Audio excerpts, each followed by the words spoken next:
December 21st, 2020, big astrological happening.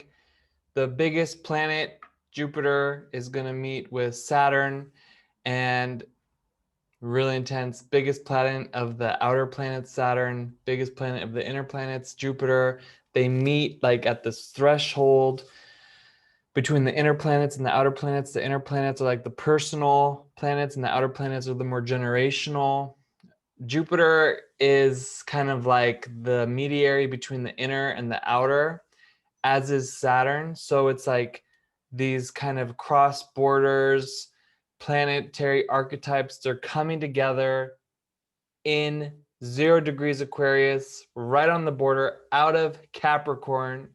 So much Capricorn drama. These two planets have been creating so much, moving into Aquarius. I just want to get it right off the bat. A lot of astrologers out there, I see you guys online saying that this is the age of Aquarius. Wrong. This is not the dawning of the age of Aquarius. We're already in the age of Aquarius. The age of Aquarius began around the 16th century as wisdom and information is being syndicated. This is not the beginning. If this was the beginning, I don't even know, like, no, it's not. It's not the beginning. It's a challenge in the age of Aquarius. Jupiter and Saturn, there's a lot to talk about because Jupiter is the expander, Saturn is the restrictor. You would think kind of like, how is this going to work together? We've been talking about it in Ageless in our podcast. This is called the Great Conjunction, right? This is called the Great Conjunction. And my message for everyone who's listening to this or reading this, go beyond the horizon. Whatever your horizon is, go beyond it. We will be pushed as a collective to really push beyond ourselves. So the question arises, how can we really handle an expansion and a contraction at the same time? This is really like a migraine headache in the stars, December 21st. You want to know what also? December 21st is the winter solstice. So we're going to have these two planets 0 degrees Aquarius and the sun 0 degrees Capricorn. Oh my God, there's really a lot going on. So when the two giants of the zodiac, they come together in off the wall Aquarius, what's going to happen? As a collective, we are going to be asked to elevate our world into a state of love and to bring love into the world, because Jupiter is the heart vortex. Saturn is the root vortex. We want to elevate the world into the heart. We want to bring the loving energy of the heart into the world. That's what we want to do. The planets Jupiter and Saturn, they're meeting in Aquarius for the first time in 615 years. That's why it's called the Great Conjunction. It has not happened yet in 615 years in Aquarius. So this event, it has a lot of power. And as a collective, because Aquarius is all about the collective, as is Jupiter and Saturn, even though it's about how the collective influences and impacts us very personally, it can teach us a lot of things. So first off, we need to understand that Jupiter and Saturn, like I said, have been migrating through Capricorn, unleashing the pandemic, riots, wars even throughout 2020. And these two giants, they have not yet entirely aligned 100% because Jupiter, at the time of this recording, is kind of approaching Saturn, right? And it's going to completely align on December 21st in Aquarius, not even in Capricorn, in Aquarius. So it's like the unknown of the unknown of the unknown. Now, I know this seems kind of random, but it's a cosmic meetup that has been planned since the beginning of our world, since the Big Bang. So it's not random. I know it's like 2020, one more thing. How can this happen? No, this has all been planned years before anything. Like, it's not like 2020. It's like, no, it's like this has been planned. The movements of the stars, they cannot be delayed. They cannot be changed. They cannot be postponed unless like a comet comes and knocks one of them out, or like a gravitational wave like rolls it off. The trajectory, though, of a planet, it cannot be changed. So a chart that is forecasted for today or even 100 years from now it will come to pass. So what does this mean? It means that the challenges that are going to definitely be there, and it's up to us how we handle them. So we can prepare, we can use insight to develop insight. We can, I'm sorry, we can use foresight to develop insight so that we won't have to regret, right? Because you know how they say hindsight's 2020. Let's have 2020 with our insight. Let's have 2020 with our foresight so that we don't have to have regrets. Now, let's talk a little bit about Jupiter. Jupiter, you see it here. Jupiter rules deep and with a huge entourage. But Saturn is like the fire marshal. And he's like, okay, guys, you got to get these bodies out of here. Maximum capacity is 100 and you're like rolling with 450. Saturn is about limitations. It's where Jupiter is larger than life and wants to push everything to the limit that Saturn holds.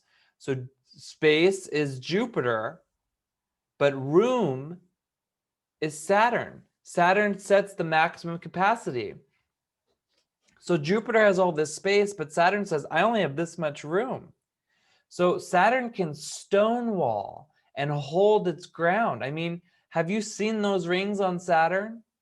Either way, what happens when the entire party cannot fit into a desired venue? What's going to happen? It's really quite simple.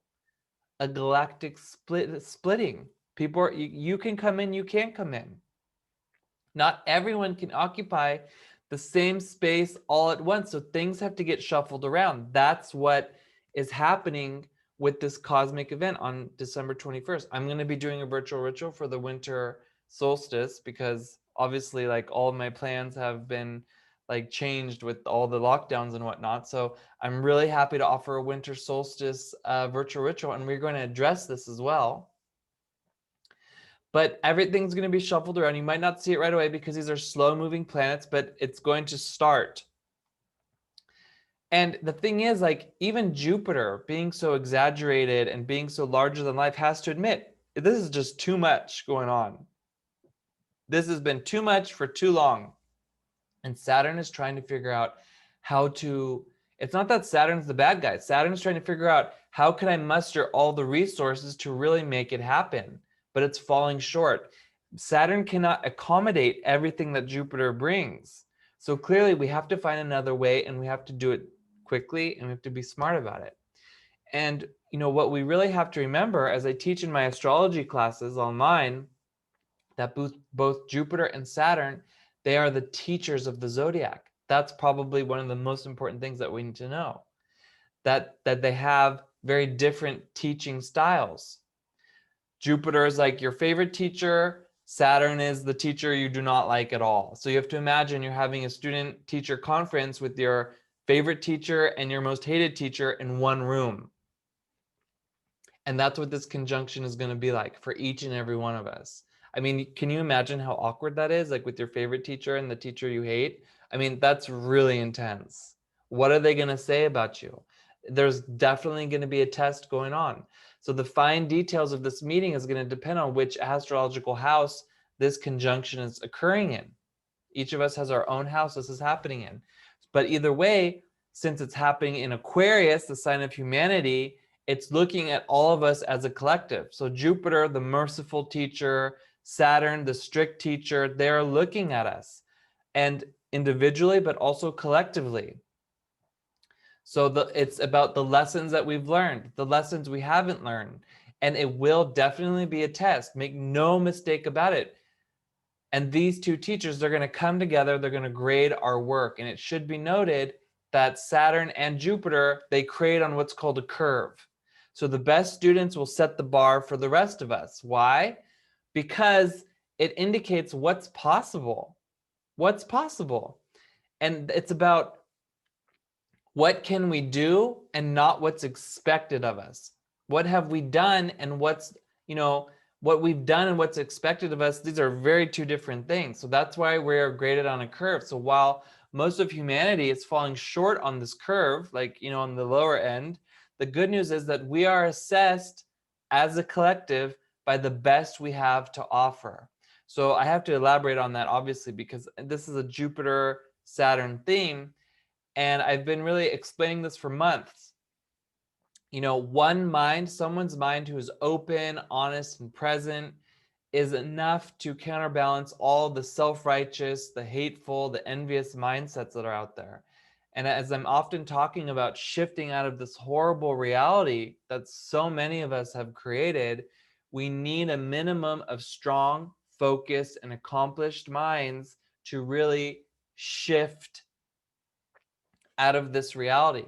Weak minds, while there are many of them, they don't have the same quality as an open, honest, and present mind, which is always going to outweigh the masses. Now, in fact, since we're talking about the collective, there are 36 people in the whole entire world who uphold and counterbalance the billions of selfish, narcissistic, and hateful masses. And that's something that's really amazing, something that we can really be grateful for. So what's being looked at, you know, is going to determine a lot of the outcomes. So we need to remember that this meeting is occurring at 0 degrees Aquarius. It's like the quantum degree of Aquarius. And you know, it's not the dawn of the age of Aquarius. As I said in the beginning of this video, this is a quantum point during the age of Aquarius, okay, where we want to send out cosmic broadcast and really send out good energy, because we've been in the age of Aquarius since the 16th century. So how we are behaving is going to determine where we go. And that's, you know, what's being looked at is our propensity to gossip, our propensity to attack others. That's why, you know, I have the 5 of Swords here. That's, you know, a really big archetype of what we're working with. So we're really at that meeting point where we have to look at the battles we fight with our words, with our thoughts, with our laws, you know, with our, all of this, you know, the contracts that we have. Something that's really amazing that we have going for us is that, you know, the current president has not brought war during his term. So that's been very helpful. And that hasn't happened since Ronald Reagan, which, by the way, the first lady of Ronald Reagan used astrology in the White House to counter the presidential, what's called the presidential doom factor. I've written an article about it like 2 years ago. And that's really amazing. So we have that going for us, that we haven't really been fighting. We haven't been going into this degraded energy of war, and that we've been ending them. So that's really important, because Saturn and Jupiter like tapping their feet, like, what did you guys have been doing with the energy? Because what we should really be doing is like living like Star Trek right now, you know, flying cars at the minimum, but we only have self-driving cars. So, I mean, you know, it's not entirely like off base, but you know, we've been so occupied with drama and control over you know, the material, that we're not even advancing. So Jupiter and Saturn are like, you guys, you need to look up. You need to look up. You need to push beyond the horizon, and you need to know that there's more going on than like just your petty drama. Now, the last time that this Jupiter-Saturn conjunction happened in Aquarius, which was in 1405, we had the Ming Dynasty fleet commander saying he set sail, okay, to explore the world, which is absolutely amazing if you think about it at that time. And this was the first time that he did it, and he made 7 successful voyages, really pushing the limits to what was known at the time. And so we should be going in the same direction, but even further, like upgraded, pushing ourselves beyond the horizon and into space, because Aquarius is the alien. It's the technological, you know, alien advanced civilization that really wants us to explore space and perhaps find a solution to all of the overwhelming overpopulation problem that we face. So remember, I said Saturn and Jupiter, we have so much room, but not enough, you know, not enough space. So, I mean, so much space, but not enough room. So the suggested solutions to our current problems are really terrifying. If you know, I'll let you do your own research on that, but it's really terrifying. So if we really set our focus on expansion, nothing is going to stop us, in the same way that, you know, Ming was voyaging all over the planet. Nothing will stop us, and space travel will become a new norm. We see it a little bit, but it's not enough. So we can also expect, an intense expansion of knowledge and information that was once hidden, new technology, new advancements in healing and health. With focus and discipline, our ships, they're going to be able to go further than ever before, that we can find new room. Technological marvels, all of this is really good. Now, another warning I want to say is that, Jupiter, with Jupiter, it tends to repeat itself. Things can keep on happening over and over and over again if we don't learn. So we have to ask ourselves, how much longer can we keep going at this rate? So are you going to spin off of what you've experienced, or are you going to choose to grow? So this is what also the Jupiter-Saturn conjunction is asking each and every one of us, because as Jupiter has been approaching Saturn, our long distance travel ruled by Jupiter has become more and more restricted.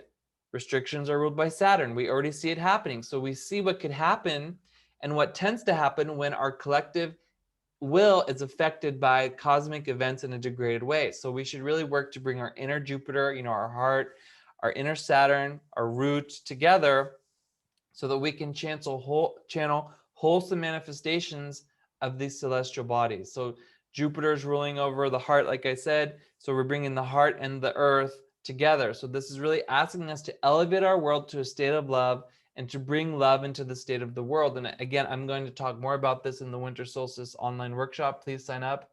I'm really happy to, answer any questions you might have about that. But in the same way that a teacher is just a channel for the teachings, we are channels for whatever we make our teacher. Okay, so it's really up to us what we integrate into our reality. As a teacher, cannot really make you learn or learn for you. It's up to us. And one of my teachers once told me, and I was an audience before him, he said, a teacher cannot just throw the bread in the air and then all your problems are solved. And this is something that stayed with me, and hopefully I can pass it on to you, because it's a beautiful teaching. Because there's a lot of bad teachers out there, you guys, and a lot of these bad fake teachers, they are going to be exposed, or these guides, or whatever you want to call it, they're going to be exposed. These false teachers who talk the talk, but they don't walk the walk. They're not living the teachings. And as we leave all these Capricorn illusions, we're going to step away from the tools of illusional reinforcement. So there's going to be no way that someone, like, for example, someone who smokes weed, okay, and channeling all kinds of information, that information has nothing to do with truth, okay? There's just no way. So there's no way that someone who smokes weed can channel anything that's going to help anybody. There's just absolutely no way at all. So basically, someone who smokes weed, ruled by Capricorn, by the way, and begins ranting on social media is channeling something, but that something has nothing to do with your best interest or anything. It just is about more indoctrination and more entrapment. And I think the last thing I want to say, like, COVID-19 is again, no excuse to working on your personal and your professional life. Do not let it scare you, because Jupiter knows no bounds. It wants to really push us through it all, and really wants to integrate all of the lessons from Saturn, so we can stop spinning around on the same wheel over and over and over again, having all kinds of degraded karma and fate and the wrong, going away from our destiny, not towards it, and all this court drama, because Saturn and Jupiter both rule over the courts and everything. So let this great conjunction further propel the great shift in reality and pave the way for each of us to go in the world that we align with in our heart, okay, as planned. So see you in my workshop. Thank you so much. Have a great conjunction.